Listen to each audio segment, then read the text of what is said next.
Né? Bem-vindos, sejam todos os nossos irmãos aí que vão assistir esta pérola. O tema desta pérola é o seguinte: Jesus não ressuscitou dos mortos. Segura aí, calma. Também o pessoal aqui, calma aí. Eu vou repetir.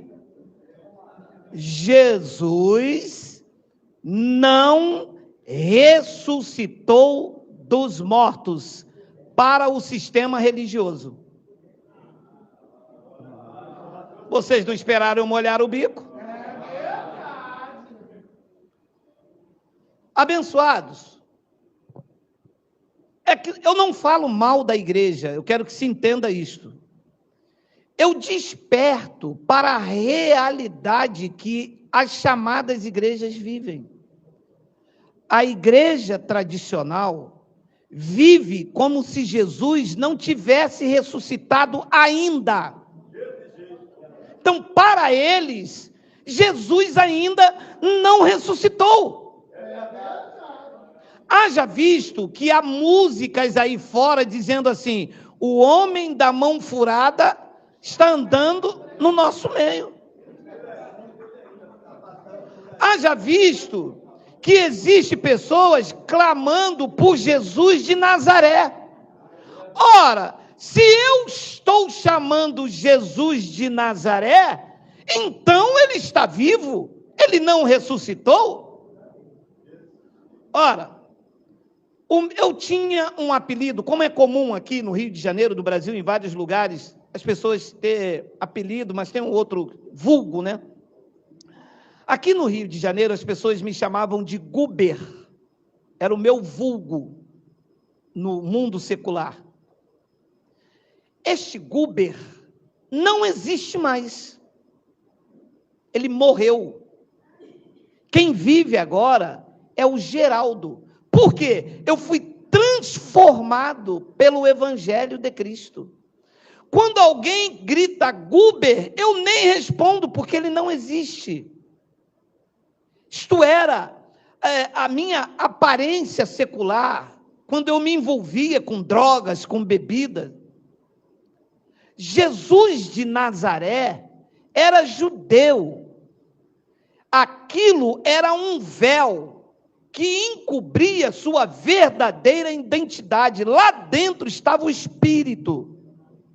Quando ele foi à cruz, ressuscitou, ficou 40 dias ainda naquele corpo, dando instruções aos judeus. Quando é assunto aos céus, ele volta ao seu estado, que era antes espírito. Paulo escreveu em 2 de Coríntios, capítulo 3, versículo 17, que disse que o Senhor é o Espírito, não é Jesus de Nazaré, mas foi.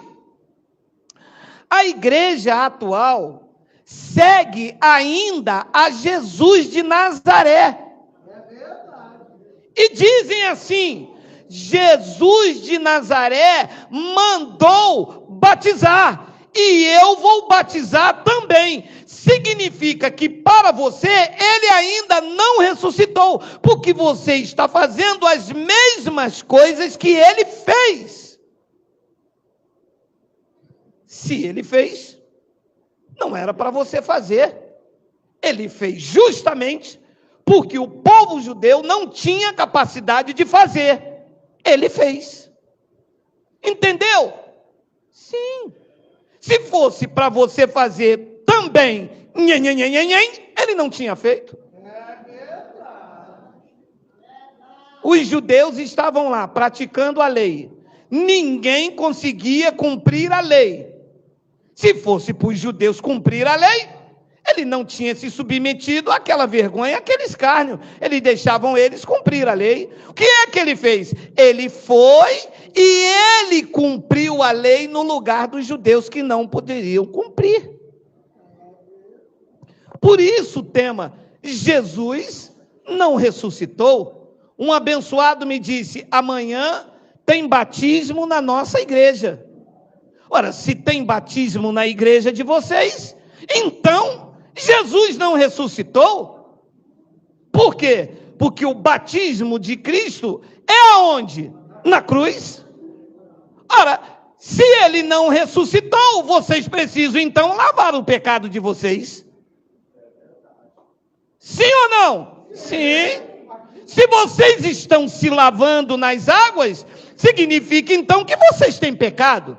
E se vocês têm pecado, é porque então ele não ressuscitou. Porque quando ele ressuscitou, ele levou sobre si os pecados do madeiro. Levou ou não levou? Levou. Então olha, o argumento de Paulo, lá na igreja de Corinto, com algumas pessoas que diziam não haver ressurreição dos mortos. O argumento original aqui do texto é esse. Eles se batizavam pelos mortos. Diziam também que não havia ressurreição. E Paulo traz um argumento seguinte. Ora, se é corrente pregar-se que Cristo ressuscitou dentre os mortos, como, pois, afirmam alguns dentre vós que não há ressurreição de mortos? Versículo 13. 13. Tem o 13? Tem aí. E se não há ressurreição dos mortos, disse Paulo, então Cristo não ressuscitou. 14. E se Cristo não ressuscitou, é vã a nossa pregação e vã a vossa fé. Segura aqui. Vamos entrar dentro desse pensamento aqui. Se alguém diz para mim, eu preciso me batizar nas águas para apagar os meus pecados, esta pessoa está dizendo, Cristo não ressuscitou. É verdade. Porque eu ainda tenho pecado. Então, se eu te batizo, com esse gesto, espiritualmente, eu estou dizendo, Cristo não ressuscitou, esta pessoa ainda está debaixo dos pecados, e sou eu que vou tirar os pecados dela, batizando-a na água. Agora, se uma pessoa acredita assim, não, Cristo ressuscitou, e ele, pela sua ressurreição, aniquilou os meus pecados, pagou as dívidas, e eu agora, diante de Deus, estou livre, saudável, para apresentar o meu culto racional. Esse é o entendimento. Paulo continua o argumento no versículo 15 e diz o seguinte, e somos tidos por falsas testemunhas de Deus, porque temos asseverado contra Deus que ele ressuscitou, ao qual ele não ressuscitou, se é certo que os mortos não ressuscitam. 16, porque se os mortos não ressuscitam, lembra que o argumento ali era esse? Também Cristo não ressuscitou. 17, e se Cristo não ressuscitou, é vã a vossa fé, e ainda permaneceis nos vossos pecados. Então, se eu digo que eu tenho pecado, eu estou dizendo que não é um jogo de palavra, você entende assim, né? Olha lá, e se Cristo não ressuscitou, é vã a vossa fé. Então, se Cristo não ressuscitou, as pessoas ainda estão nos vossos pecados, entende? Então, se uma pessoa diz que ela tem pecado, é porque para ela Cristo não ressuscitou. Não é porque eu pequei. Não, você não pecou. Você roubou, você bebeu, você adulterou. Você cometeu uma obra da carne. E isto vai gerar consequências para a sua vida. Porque aquilo que o homem semear, Deus colhe. Eu colho. Você semeia e eu colho. Não. Aquilo que o homem semear, isso mesmo ele colherá. As consequências não é de Deus. Não abala o trono. Não abala a minha vida nem a tua. Se aquela pessoa erra, quem colhe é ela. Ela não pecou contra os céus. É verdade. Então, se uma pessoa diz, eu ainda tenho pecado, e os pecados aqui foram aqueles levados por Cristo na cruz, os pecados da transgressão da lei, esses pecados aqui não podem estar na minha vida, se eu creio que ele ressuscitou. Agora, se alguém me batiza nas águas, eu estou dizendo, Cristo não ressuscitou. E eu ainda estou debaixo de pecado. Ora, se uma pessoa está debaixo de pecados espirituais, Cristo para ela não ressuscitou. E é exatamente isto o que os lugares chamados igreja fizeram a vida inteira em nome de Deus. Dizendo, não, venha para aqui, porque aqui Cristo não ressuscitou. Vocês entram aqui, vão receber uma carteirinha de membro, nós vamos aqui passar óleo em vocês, vocês vão dar dízimo e todo mês vocês vão comer o corpo e o sangue de Jesus, o sangue, dizendo, anunciando a morte dele. Ora, se eu vou anunciar a morte, sequer então ele nem morreu, quem dirá ressuscitar?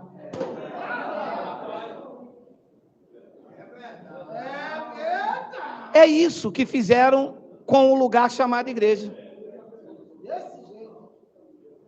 Então, é preciso alguém vir esclarecer isto, porque quando você diz isso, a consciência de ignorância, o entendimento de ignorância assalta a minha mente, a nossa mente, e a gente diz, caramba, cara, não é que é verdade? Aí a pessoa começa a examinar e diz, exatamente, eu ignorei a ressurreição, eu ignorei que Cristo está vivo, eu ignorei que Ele vive na minha vida, que Ele deu a vida para que eu tenha vida. Não vivo enclausurado, perdido, desesperançado. Eu quero viver a vida, não uma vida de libertinagem, mas viver uma vida com uma liberdade controlada. Não é porque eu posso ir à praia que eu vou ficar lá num radar atrás, oh, glória, oh, bênção. Não é isso.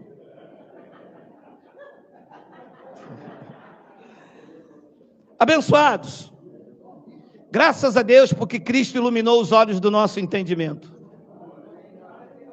Eu creio que muitas pessoas que estão reunidas hoje como igreja estão entristecendo o coração do Pai, agindo como se Ele não tivesse ressuscitado. Você sabe, digita para mim, Miguel, eu acho que é Marcos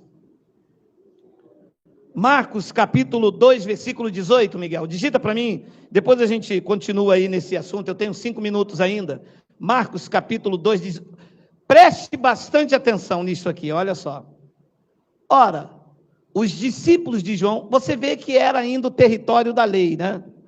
Os discípulos de João e os fariseus estavam jejuando. Presta atenção, quem é que estava jejuando? Os crentes, os discípulos de Jesus, ou os discípulos de João Batista, o profeta da lei, e os fariseus, que eram contra a doutrina de Jesus de Nazaré.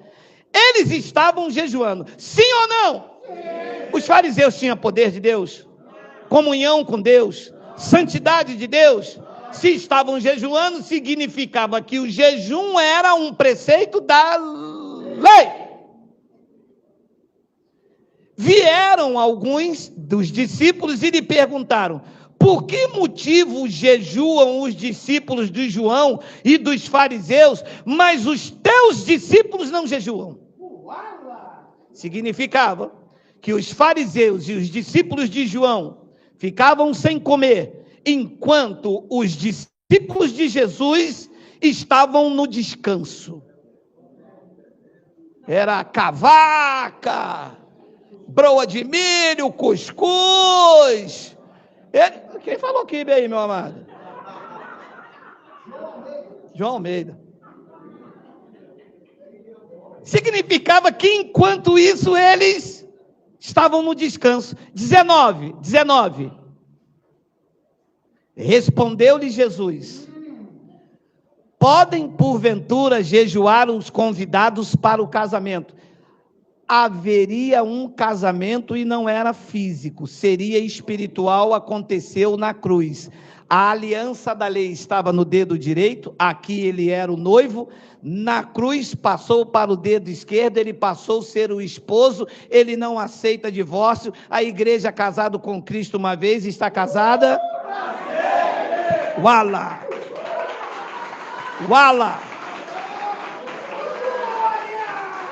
Respondeu-lhe Jesus, podem porventura jejuar os convidados para o casamento enquanto o noivo está com eles? durante o tempo em que estiver presente o noivo, não podem jejuar. Podem ou não podem? O que a igreja faz? Age como se o noivo não estivesse com eles e jejuam.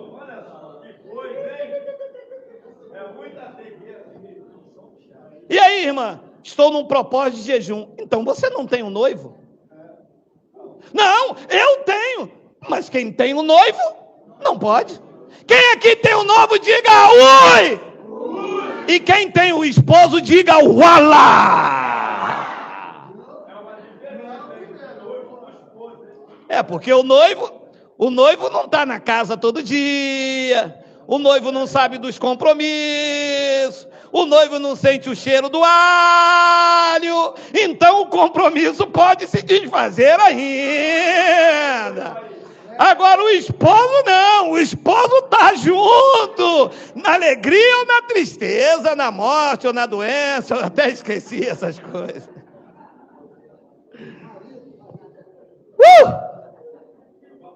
É assim que a igreja age. Como se não tivesse o noivo. Como se ele não estivesse presente. As suas obras negam a sua ressurreição. Querem praticar, querem purificar, querem fazer o sacrifício que Cristo já fez por eles, negando que ele está vivo na vida deles. Foi o que Paulo disse a Tito no capítulo 1, versículo 15 ao 16. Eu quero terminar essa pérola com esta frase, olha aí.